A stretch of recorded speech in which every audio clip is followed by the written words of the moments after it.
নমস্কার, দেখছেন talk to Bangla. আমি অভিষেক রয়েছে আপনাদের সাথে। এই মুহূর্তে যে খবর নিয়ে উপস্থিত হয়েছি, বিহারে মুহূর্তে মুহূর্তে প্রতিদিন একদম ছবি বদল হচ্ছে এবং রাজনৈতিক পট এতটাই গুরুতর হয়ে উঠেছে। এই মুহূর্তে যে কে কার সঙ্গে থাকবেন এবং কে কাকে সমর্থন করবেন সেটা আগের মুহূর্ত পর্যন্ত মানুষ জানতে পারছে না। তার কারণ এই মুহূর্তে আরজেডির একজন প্রার্থী তার মনোনয়নপত্র বাতিল হয়ে গেল এবং বাতিল হওয়ার পেছনেও এই মুহূর্তে ভারতীয় জনতা পার্টি তাদের একটা কমপ্লেন এবং সেই কমপ্লেনটা সরাসরি রাজ্য ইলেকশন কমিশনের দপ্তরে করা হয়েছিল। তার ভিত্তিতে তার প্রার্থীপদ বাতিল হয়ে গেল। কিন্তু এই মুহূর্তে তার মনোনয়নপত্র যে বাতিল হলো, সঙ্গে সঙ্গে আরজেডি কি করলো, একটা মারাত্মক গেম চেঞ্জিং একটা ডিসিশন তারা নিয়ে নিল এবং সেটার মাধ্যমে তাদের আর কোনো অসুবিধাই হলো না। যে ডিস্ট্রিক্টের এই সাসারাম ডিস্ট্রিক্টের একটা বিধানসভা কেন্দ্র, সেই কেন্দ্রটা নিয়ে কিন্তু এই চর্চা এবং এই মুহূর্তে একজন নির্দল প্রার্থী যিনি ভোটে দাঁড়িয়েছিলেন সেখান থেকে, তাকে সরাসরি আরজেডি তাদের দলের করে নিল এই সামগ্রিক সময়ের মধ্যে। অর্থাৎ যে সময় আরজেডির পক্ষ থেকে দেখলো যে নির্দল প্রার্থী তিনি একমাত্র একা দাঁড়িয়েছেন এবং তাকে আলাদাভাবে লড়াইয়ের ময়দানে নিয়ে আসা যায় আরজেডির ছত্রছায়ায়। যেহেতু আরজেডির যিনি প্রার্থী ছিলেন তার মনোনয়নপত্রটা বাতিল হয়ে গিয়েছে এবং এখন নতুন ভাবে আর মনোনয়নপত্র জমা দেওয়ার সময়ও নেই, সেই ক্ষেত্রে সম্পূর্ণ সিটটা চলে যেত ভারতীয় জনতা পার্টির দিকে। তার কারণ সেটা একটা গুরুত্বপূর্ণ সিট এবং আরজেডি একদম পকেটস্থ একটা সিট। সেখানে আরজেডি সম্পূর্ণ গেম চেঞ্জিং একটা ডিসিশন নিয়ে নিল। সেই সমস্ত ডিসিশনের কথা আপনাদের জানাবো, কি কি ঘটনার প্রেক্ষিতে কেন মনোনয়নপত্র বাতিল হলো, কি অভিযোগ উঠে এলো, তেজস্বী যাদব কি বললেন, সমস্তটাই বলার আগে অবশ্যই টক টু বাংলা ইউটিউব চ্যানেলটিকে সাবস্ক্রাইব করে দিন। এই ভিডিও দেখুন শেষ অবধি স্কিপ না করে। আপনারা জানেন যে বিহারে এই মুহূর্তে মনোনয়নপত্র বাতিল হয়ে যাওয়া সেটা একটা নতুন একটা ছবি উঠে এসেছে। এর আগেই আপনাদেরকে জানিয়েছি বিজেপির তরফ থেকে ছোটি কুমারী তার মনোনয়নপত্র বাতিল হয়েছে, এলজেপিআর তাদের তরফ থেকে সীমা সিং তার মনোনয়নপত্র বাতিল হয়েছে। কিন্তু এবার আরজেডি প্রার্থী একদম শ্বেতা সুমন, তার মোহানিয়া এই যে বিধানসভা কেন্দ্র, সেখান থেকে শ্বেতা সুমনের যে মনোনয়নপত্রটা তিনি জমা দিয়েছিলেন সেটা বাতিল হয়ে গেল। কিন্তু কেন বাতিল হলো? বিজেপি এই অভিযোগ জানালো যে শ্বেতা সুমন তিনি জন্মসূত্রে সেখানকার বাসিন্দা নন, অর্থাৎ বিহারের তিনি বাসিন্দাই নন। তাহলে বিহারে তিনি এই যে ভোটে লড়ছেন সেটা কিভাবে হচ্ছে? কিন্তু সেই ক্ষেত্রে আরজেডির এই মুহূর্তে মুখ তেজস্বী যাদব, মুখ্যমন্ত্রী মুখ হয়েছেন যিনি, তিনি সরাসরি অভিযোগ করছেন এই শ্বেতা সুমন 5 বছর আগে এলজেপিআর এর হয়ে ভোটে দাঁড়িয়েছিলেন, তখন তো কোনো অসুবিধা হয়নি, তখন তো তিনি ভোটে লড়তে পেরেছিলেন। তাহলে এলজেপিআর অর্থাৎ এনডিএ জোটের হয়ে ভোটে তিনি দাঁড়াতে পারবেন, তিনি বিহারের বাসিন্দা না হলেও।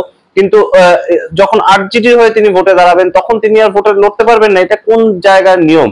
কিন্তু এর পরবর্তীতে সরাসরি আরজেডির নেতা তেজস্বী যাদব যে কাজটা করলেন, অবশ্যই এই মুহূর্তে একটা মাস্টার স্ট্রোক বলা যেতে পারে এই কেন্দ্রের জন্য অন্তত। তার কারণ তিনি সঙ্গে সঙ্গে ফোন করলেন, সেখানে নির্দল প্রার্থী হিসেবে দাঁড়িয়েছিলেন রবি পাসওয়ান বলে এক ব্যক্তি। রবি পাসওয়ান নেহাতি কিন্তু একদম হঠাৎ করে উড়ে এসে জুড়ে বসা তেমন কোনো মানুষ নয়। এই যে মোহানিয়া যে বিধানসভা ক্ষেত্রটা, সেখানে তাদের বিশাল বহু দিনের একটা একাধিপত্য রয়েছে তাদের পরিবারের তরফ থেকে। তার কারণ তার বাবা, রবি পাসওয়ানের বাবা ছিলেন ছেদি পাসওয়ান এবং ছেদি পাসওয়ান প্রথমে জেডিইউর তরফ থেকে পরপর দুবার এমএলএ হন, তার পরবর্তীতে জেডিইউ ছেড়ে তিনি চলে যান বিজেপিতে। বিজেপির পক্ষ থেকে তিনি 2014 এবং 2019 সালে পরপর দুবার এমপি হন। অর্থাৎ এই যে মোহানিয়া যে বিধানসভা কেন্দ্রটা সেটা পরে সাসারাম ডিস্ট্রিক্টের আন্ডারে এবং সাসারাম হচ্ছে সেটা লোকসভা কেন্দ্র এবং সেই সাসারাম যে লোকসভা কেন্দ্র সেখানকার দুবারের এমপি ছিলেন, 2014 সালে 2019 সালে এমপি ছিলেন এই ছেদি পাসওয়ান, অর্থাৎ রবি পাসওয়ান যে নির্দলীয় প্রার্থী তার বাবা। সেই জায়গা থেকে তাদের পরিবারের একটা একাধিপত্য সেখানে রয়েছে, সেখানে একটা প্রভাব তাদের রয়েছে এবং সেই জায়গা থেকে এই যে রবি পাসওয়ান তিনি বহুদিন ধরে রাজনীতিতে আসার চেষ্টা করছিলেন। এর আগেও 2020 সালে তিনি অখিলেশ যাদবের যে দল, উত্তরপ্রদেশের দল, সেই দলের একটা শাখা রয়েছে বিহারেও, তাদের তরফ থেকে সমাজবাদী পার্টির তরফ থেকে একটা টিকিট পেয়েছিলেন এবং তিনি লড়াই করেছেন, তিনি হেরে যান। কিন্তু এবার তিনি নির্দল প্রার্থী হিসেবে ভোটে দাঁড়িয়েছিলেন। কিন্তু এই মুহূর্তে যা খবর একদম সরাসরি, এই যখনই আরজেডি নেতারা দেখলেন যে এই শ্বেতা সুমন তার সরাসরি একটা মনোনয়নপত্রটা বাতিল হয়ে গেল, তাহলে তো সরাসরি সিটটা বিজেপি জিতে যাবে। এবার এবার আর কোনো তো উপায় নেই সেখানে মনোনয়নপত্র আরেকজনকে দেওয়া, কারণ টিকিট একদম মনোনয়নপত্র জমা দেওয়ার যে সময় সেটা পেরিয়ে গিয়েছে। তাহলে সেই ক্ষেত্রে সেখানে যে নির্দল প্রার্থী রবি পাসওয়ান, তাকে ফোন করেন তেজস্বী যাদব এবং তার পরবর্তীতে তেজস্বী যাদব গতকালই তাকে পাটনায় তার অফিসে ডেকে পাঠান এবং সরাসরি যে ভিডিও বার্তা তিনি দেন। मोहनिया की जनता को नमस्कार। आप सब लोगों को हम बताना चाहेंगे कि आज जो हमारी प्रत्याशी श्वेता सुमन जो थी, उनका नामांकन जो है रद्द कर दिया गया है। हालांकि पिछले बार वो लोजपा से लड़ी तब उनका नामांकन रद्द नहीं किया गया। और नामांकन रद्द करने के बाद हम सब लोगों ने, महागठबंधन के सभी साथियों ने, राष्ट्रीय जनता दल के सभी साथियों ने, सभी संगठन के कार्यकर्ताओं और नेताओं से विचार करने के उपरांत हम लोगों ने निर्णय लिया है कि हम लोगों का समर्थन मोहनिया के विधानसभा क्षेत्र में निर्दलीय उम्मीदवार जिन्होंने अपना नामांकन दिया है, रवि पासवान जी को हम लोग जो है पूरा समर्थन हम लोग करेंगे। और सभी महागठबंधन साथियों से अपील है कि रवि पासवान जी को एक एक मत दे करके भारी मतों से जिताने का काम करें।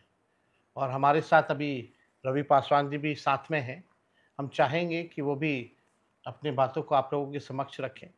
पहले से ही ये समाज सेवा में जुड़े हुए हैं और इनके पिता लगातार जो है सासाराम से छेदी पासवान जी सांसद रहे हैं, लोगों की सेवा की है। और ये नौजवान हैं, पढ़े लिखे हैं और मिल कर के हम लोगों को नया बिहार बनाना है, बेरोज़गारी को जड़ से मिटाना है, महंगाई गरीबी से लड़ाई लड़नी है, पलायन को रोकना है, पढ़ाई दवाई कमाई सिंचाई सुनवाई और कार्रवाई वाली सरकार हम लोगों को बनाना है।